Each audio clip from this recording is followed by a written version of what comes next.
Good morning students. आज हम discuss करेंगे अपना नेक्स्ट टॉपिक जो कि है वायरस। वायरस बेटा क्या होता है? वायरस को विनोम पॉइजनस फ्लूइड भी बोला जाता है और इसकी स्टडी को हम क्या बोलते हैं? वायरोलॉजी। उसके बाद वायरस कैसे होते हैं? वायरस एक ऐसा है कि जो हमें दिखाई नहीं देता, ठीक है, दिखाई नहीं देता। तो वायरस है क्या? हमारे लिए ख़तरनाक ही होता है वायरस, हमारे लिए यूज़फुल तो है नहीं वायरस। वायरस से बहुत सारी बीमारियां भी होती हैं। और वायरस के बारे में ये है कि ये लिविंग है या नॉन लिविंग है। वायरस अगर तो बाहर हमारी बॉडी के बाहर है तो वो क्या होगा? नॉन लिविंग होगा, क्योंकि उसके अंदर अपनी कैपेबिलिटी नहीं है कि वो, that means they do not produce their on energy, इसलिए हम इसे नॉन लिविंग बोलते हैं। उसके अंदर एनर्जी नहीं है कि वो अपने आप प्रोड्यूस कर सके, अपना काम खुद कर सके। लेकिन जैसे ही ये कांटेक्ट में आता है किसी लिविंग ऑर्गेनिज्म के, उस टाइम पे ये क्या हो जाता है? एक्टिव हो जाता है। मतलब हमारी बॉडी के बाहर जो ये नॉन एक्टिव है और हमारी बॉडी के अंदर जो है ये एक्टिव है। They affect wide variety of organisms. जैसे अगर ह्यूमंस की बात करें, influenza, small pox, mumps, AIDS ऐसी बीमारियां फैलाता है ये। अगर प्लांट्स की बात करें, प्लांट्स में भी leaf rolling, mosaic, curling, dwarfing के हो जाता है ना, पौधे छोटे रह जाते हैं या उनकी लीव्स में प्रॉब्लम होनी शुरू हो जाती है। वो सारी वायरल डिजीज़ होती हैं। Same as not active and inert outside the host body, that means हमारी बॉडी के बाहर ये बिल्कुल एक्टिव नहीं है, नॉन एक्टिव है। और जैसे ही हमारे कांटेक्ट में आएगा ये क्या हो जाएगा? एक्टिव हो जाएगा। इसके अंदर कोई सेल ऑर्गेनल्स जो हैं वो प्रेजेंट नहीं होते। कुछ प्रॉपर्टीज़ जो हैं इसकी लिविंग है और कुछ प्रॉपर्टीज़ की जो हैं वो नॉन लिविंग हैं।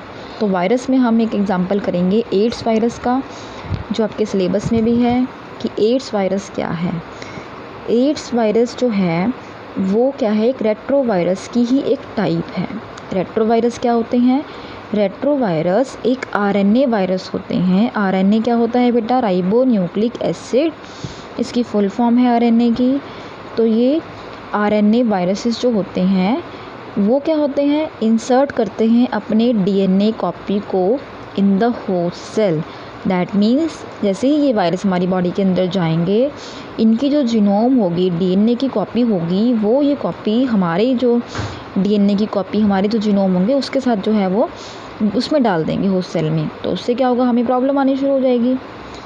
ठीक है, तो एड्स की फुल फॉर्म क्या है? Acquired amino deficiency syndrome.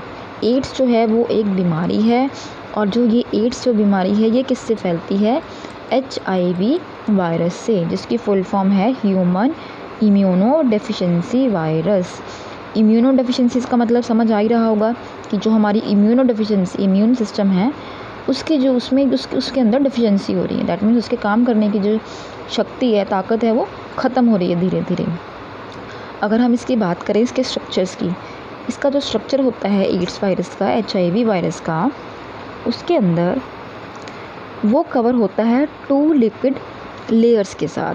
That means जैसे सर्कल में अगर ये स्ट्रक्चर है, ऐसे सर्कल में ये स्ट्रक्चर होगा, मैं आपको इसके डायग्राम की फ़ोटो भेजूँगी। तो ये जो स्ट्रक्चर है इसके बाहर क्या होगा? 2 लिपिड्स की लेयर होंगी, 2 ग्लाइकोप्रोटीन्स होंगे जो कि इस लिपिड लेयर के साथ अटैच होंगे। लिपिड लेयर के साथ कैसे अटैच होंगे? ये जो ग्लाइकोप्रोटीन है, जैसे मान लो ये लिपिड लेयर है तो ऐसे ग्लाइकोप्रोटीन जो है वैसे इसके साथ अटैच होंगे। ठीक है, उसके बाद glycoprotein 41 with in the lipid membrane, जो 41 है ग्लाइकोप्रोटीन वो लिपिड मेम्ब्रेन के अंदर होगा, और ग्लाइकोप्रोटीन 120 जो है वो लिपिड लेयर के बाहर होगा और सेकेंड लेयर जो है वो बनाएगा। इस तरह से डबल लेयर प्रोटीन कोर बनेगा, जो किससे बना होता है? प्रोटीन की लेयर से। जो आउटर लेयर होगी वहाँ पे प्रोटीन 18 होगा और अंदर वाली साइड पे प्रोटीन 25 होगा। प्रोटीन कोर जो है उसके अंदर क्या होगा? सेंट्रल कोर होगा वायरल डीएनए का। वहाँ पे वायरल डीएनए का जो कोर प्रेजेंट होगा और वहीं पे जो है एंजाइम भी प्रेजेंट होगा, जिसे हम बोलेंगे रिवर्स ट्रांसक्रिप्टेज एंजाइम। उसके बाद अगर हम बात करें इसकी डिस्कवरी की, सबसे पहले ये 1981 में रिपोर्ट किया गया ये जो वायरस है। और जो ये वायरस है बेटा, ये हमारी इम्यून सिस्टम है, इम्यूनिटी है, उस पर इफ़ेक्ट करता है। उस पर कैसे इफ़ेक्ट करता है? हमारे इम्यून सिस्टम में कुछ सेल्स होते हैं, उन सेल में जो T4 सेल होते हैं उसके ऊपर ही अटैक करता है। ये बहुत इंपॉर्टेंट क्वेश्चन है कि HIV वायरस जो है वो कौन से सेल पे अटैक करता है? T4 सेल पे अटैक करता है और T हेल्पर सेल पे। ये हमारे इम्यून सिस्टम पे, हमारे ब्रेन पे, हमारी स्पाइनल कॉर्ड पे इफ़ेक्ट करता है। उसके अलावा क्या करता है, ये कुछ कैंसर्स भी डेवलप करता है हमारी बॉडी में। सबसे पहले है कैपोसी सार्कोमा। ये एक स्किन का ट्यूमर है, ठीक है, जो स्प्रेड होता है इंटरनल ऑर्गन से। इंटरनल ऑर्गन में क्या होगा, ब्लीडिंग शुरू हो जाएगी, अंदर इंटरनल ब्लीडिंग होगी बॉडी में और अल्टीमेटली डेथ हो जाएगी। उसके अलावा कैंसेरियस ग्रोथ होगी स्किन में और म्यूकस मेम्ब्रेन। उसके अलावा ट्यूमर्स होगा बी लिम्फोसाइट का, which is also a part of our immune system.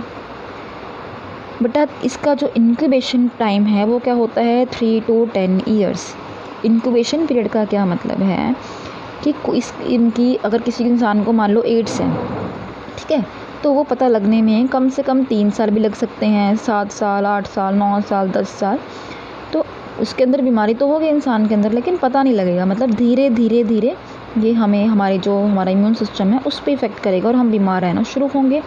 और एंड में क्या होगा, जो इफ़ेक्टेड पीपल होगा उसमें ARC डेवलप हो जाएंगे, एड्स रिलेटेड कॉम्प्लेक्स, और उसके सिम्टम जो हैं वो दिखने शुरू होंगे।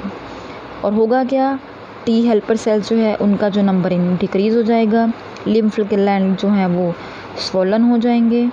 तो इस तरह से इस बीमारी का पता चलता है। बहुत सारे टेस्ट वगैरह भी होते हैं जो करवाते हैं, that is the different thing. हम बात कर रहे हैं सिम्टम्स की। उसके बाद हम देखेंगे कि ये बीमारी जो है वो फैलती कैसे है। ये फैलती है by the sexual contact, by the blood products. मतलब एक इंसान को अगर HIV है, अगर उसका खून जो है हम किसी दूसरे इंसान में चढ़ाते हैं, या उसका ब्लड जो है नॉर्मली भी किसी इंसान के कांटेक्ट में आता है, तो उसको भी एड्स हो जाता है। उसके अलावा अगर हमने नीडल्स जो है, मतलब कि इंजेक्शन के लिए एक ऐसे इंसान को इंजेक्शन लगाया है जिससे वायरस HIV एड्स है, और वही इंजेक्शन उसी सिरिंज से हम किसी नॉर्मल इंसान को लगाएंगे, तो उसमें भी HIV जो है वो फैल जाएगा। मदर टू चाइल्ड, अगर कोई प्रेग्नेंट लेडी है उससे भी बच्चे को चला जाता है। नॉर्मल भी चांसेस होते हैं मदर टू जो बेबी है उसमें जाने के। और ये फैलता किस तरह से नहीं है, अगर हम किसी से हैंड शेकिंग करें, हाथ मिलाएं, या उसके साथ खाना शेयर करें, पानी पिए, उसे हग करें, तो इस तरह से ये वायरस नहीं फैलता। अगर हम इसके डायग्राम की बात करें बेटा, डायग्राम की मैं आपको फ़ोटोकॉपी, आपको डायग्राम्स की फ़ोटो भेज दूँगी, आपने इसका डायग्राम ज़रूर बनाना है साथ में। That is all about today. कल हम बैक्टीरियोफेज जो है वो नेक्स्ट टॉपिक वो शुरू करेंगे।